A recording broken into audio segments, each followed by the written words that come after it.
Lo ngerasa semakin bebas karena ada aplikasi keuangan digital. Bayar apa aja, tinggal klik.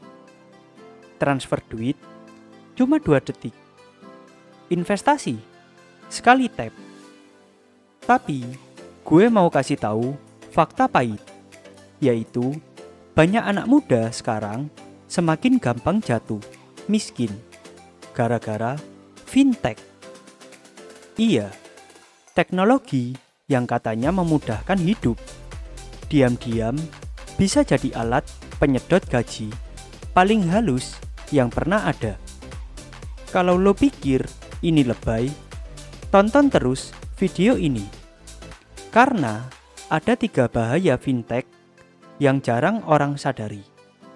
Dan percaya deh, minimal 1 dari 3 ini udah kejadian di hidup lo sekarang. Fintech selalu jualan mimpi, seperti praktis, bebas, hidup yang lebih gampang. Tapi kebebasan yang lo rasain itu cuma semu. Kenapa? Karena di balik kata bebas ada rantai hutang yang pelan-pelan ngiket lo.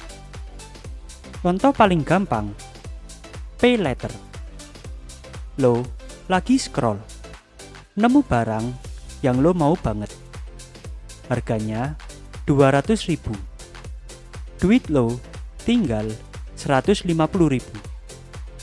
Tiba-tiba muncul tombol ajaib, yaitu bayar nanti.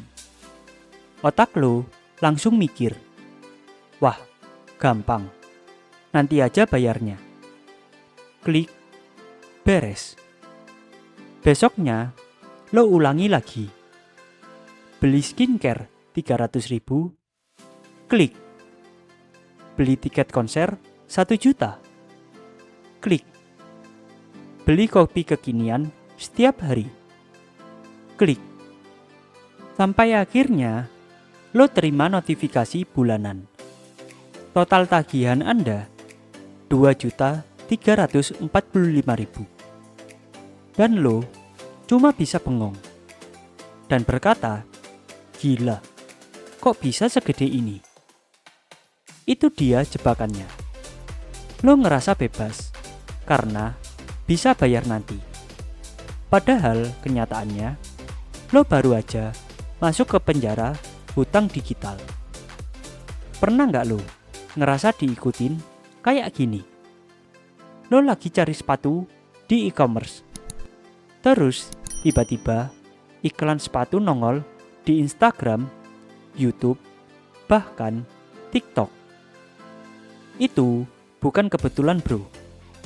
Setiap kali lo pakai aplikasi fintech, semua data lo, apa yang lo beli, jam berapa lo belanja, bahkan lokasi lo, semuanya direkam, dianalisa, dan dijual. Data itu dipakai buat satu tujuan, yaitu bikin lo belanja lagi, dan lagi. Sampai lo nggak sadar kalau sebenarnya lo bukan lagi pelanggan.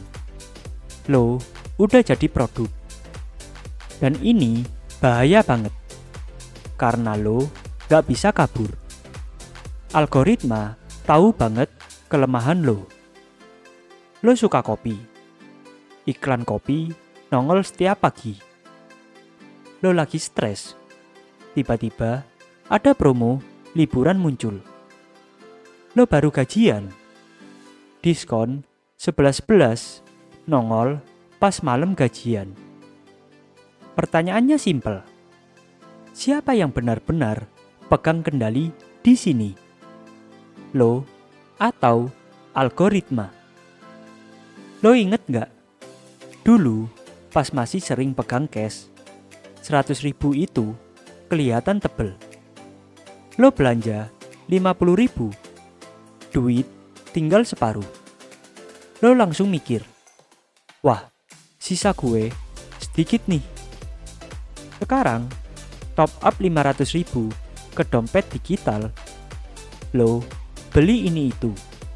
Saldo hilang 300.000 dalam sehari. Tapi lo nggak ngerasa sakit karena cuma tap doang. Inilah bahaya paling licin, yaitu fintech bikin lo kehilangan rasa kehilangan. Lo nggak lagi merasa uang lo berkurang karena semua udah jadi angka di layar. Dan itu bikin lo gampang banget ngabisin gaji tanpa sadar.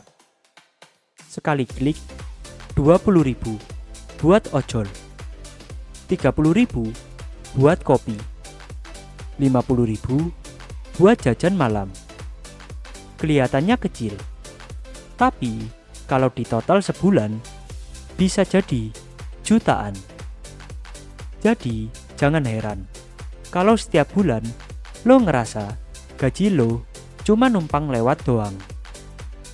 Fintech itu bukan musuh bro. Justru bisa jadi sahabat kalau lo tahu cara pakainya. Tapi kalau lo nggak sadar sama 3 bahaya ini, yaitu yang pertama, kebebasan semu dari pay letter. Yang kedua, data lo yang dijual jadi komoditas. Ketiga, uang digital yang bikin lo nggak ngerasa kehilangan. Lo bakal jadi generasi cashless yang bokek. Mulai sekarang, coba cek lagi dompet digital lo.